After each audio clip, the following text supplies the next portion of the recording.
Yes. Thank you very much once again, Honorable, for having me back for the last day. I had some work the last couple of days, so I wasn't able to be present as much as I would have liked to. But this day is just as good as any other day. It happens to be pretty nice weather here in the southeast region, And here in UK, and then have lovely weather here as well. lovely weather. Okay, that's great. That is great. That's great. It's time for me to start doing some traveling, so maybe I'll come to see how great that weather is soon enough. Oh yes, you're welcome. Fully welcome. Okay. Okay. Great. Great. Yeah. I have. Before you start, let me just show your profile, please. So this is another wonderful HRH King Laremy Wade from United States of America. Asafuaste ni Adama Ndanta. So he's always busy and he's always involved in government. His leadership span multiple forms of governing. So as a king, he has been trusted with preserving and advancing traditional leadership system. So he is always collaborating with leaders and especially the royal traditional rulers. He's also in the government, and his role in the government is also to focus on community development, infrastructure planning, and local policy implementation. And he's also worked with Ambassador Director Fatai Toromade as well in Nigeria with so many projects. Also, he's a in the spiritual government area. Government is as Grand Master of the American Royal Divine Cat Love Temple, and many, many more. But permit me to welcome King Laremy from United States to share with us this morning. Or this afternoon already. Oh, wow. So two. Okay. Yes. Thank you very much, Honorable. And I want to also say thank you for all of our speakers for taking the time, personal sacrifice. I know some of you have work and other obligations, and for taking that time to be able to join us on this panel and to share your diverse perspectives on our topics that we have. So I just wanted to give my personal thanks to everyone.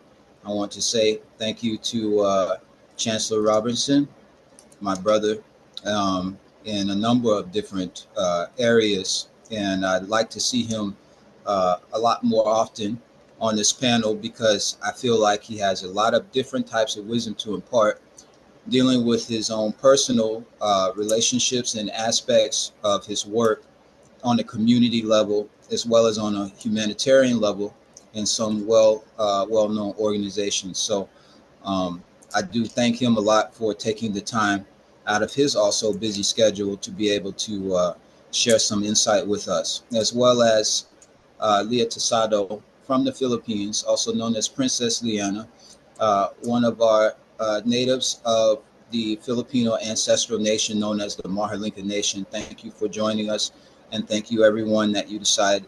Thank everyone as well that you decided to bring. I really do appreciate everything.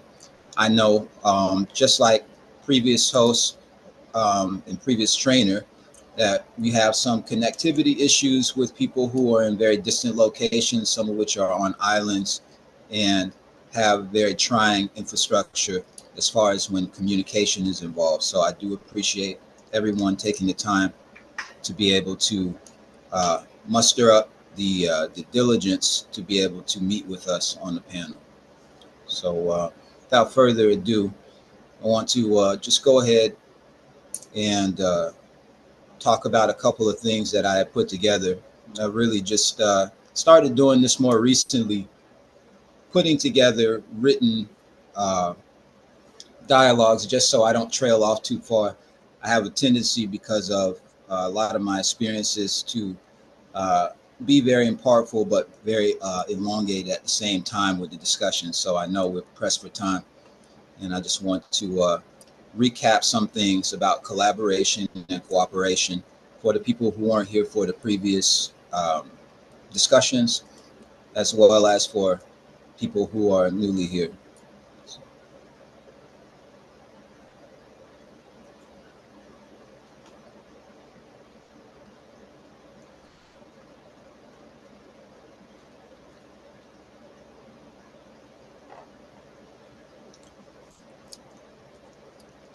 I stand before you today, not just as a speaker, but as a bridge between cultures, traditions, and systems that span continents. My life's journey has been one defined by collaboration across nations, within spiritual and traditional governance, and among institutions working toward global development. From African royal councils to international diplomacy, from financial innovation to cultural preservation, my experience has demonstrated one undeniable truth. Cooperation and collaboration are the cornerstones of progress. Throughout history, civilizations have thrived not through isolation, but through partnership. The great kingdoms of Africa, the European Renaissance, the economic miracles of Asia, all are shaped by an exchange of ideas, resources, and mutual effort. Today, as we face global challenges, climate change, economic inequality, political instability, it is clear that no single entity, whether a government, a royal house, or a corporation, can stand alone. Collaboration is not just a strategy, it is a necessity. Yet it requires more than agreements on paper. It demands a mindset shift. It requires us to see our individual success as interwoven with the success of others. My own experiences reflect the power of collaboration in action. I have had the honor of working in various capacities, whether as a traditional leader, a diplomat, a financial innovator, or a spiritual guide. Each of these roles has reinforced the understanding that progress is never achieved in isolation. Allow me to share a few key lessons from my journey. As Y.Y.C.I, my work within African royal structures has taught me that leadership is about unification.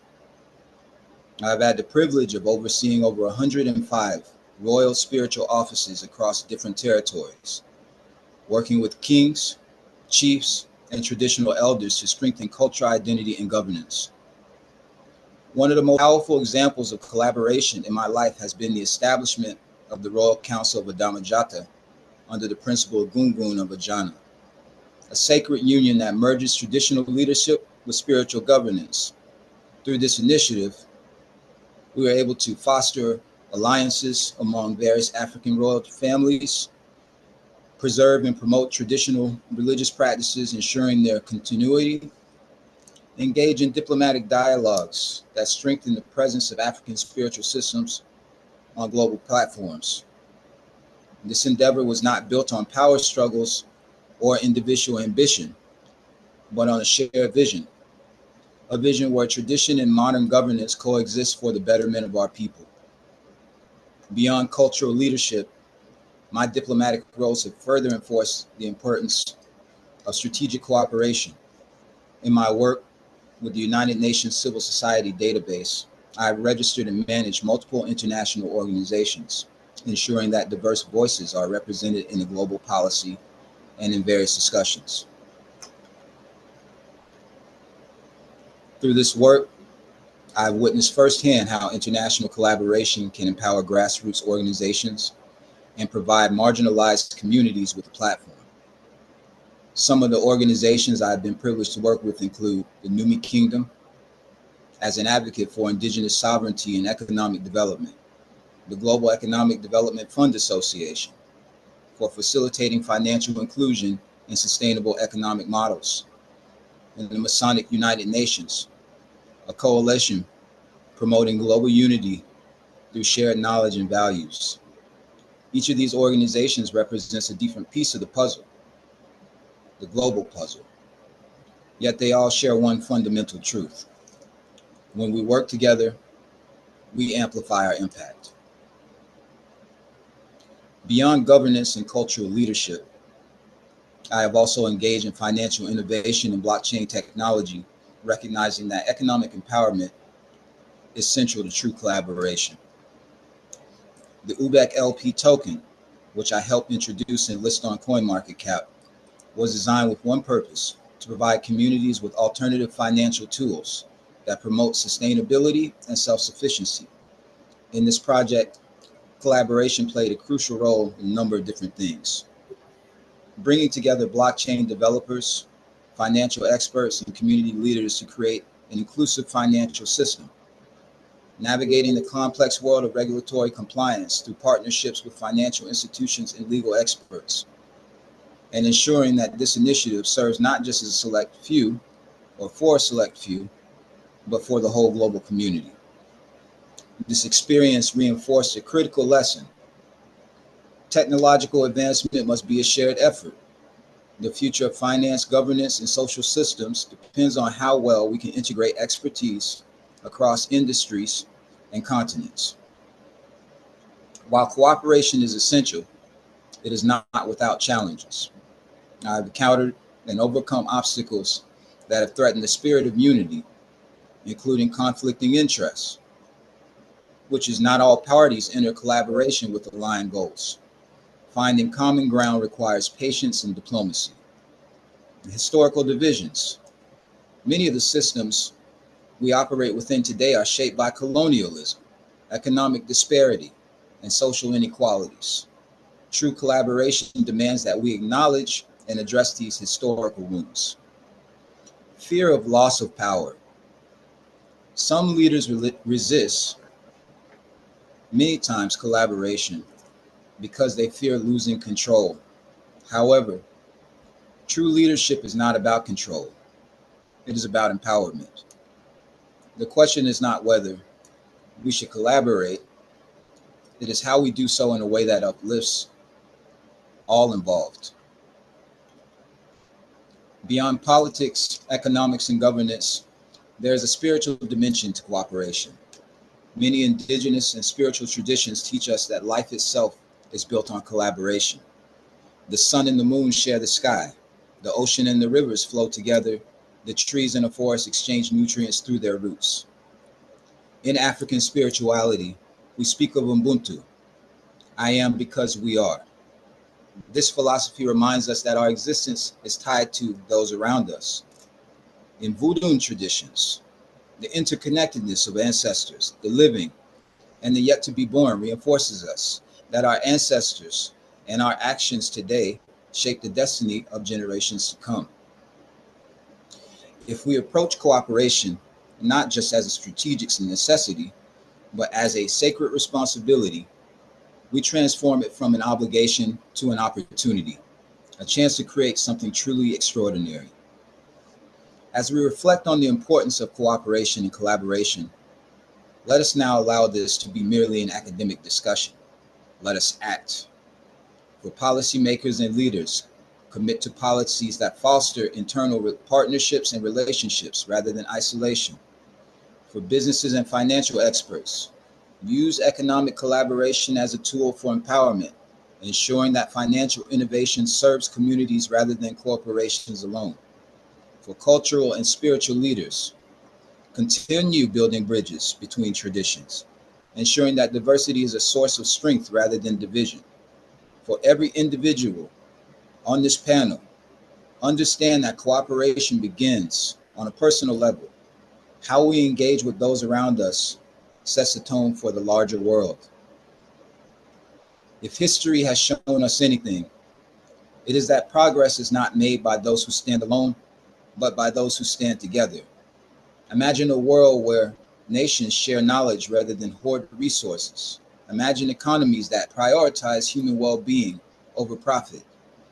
Imagine a future where leadership is measured not by dominance, but by service. This world is not a dream. It is a potential reality, but it begins with us, here, now, in the choices we make and the relationships that we build.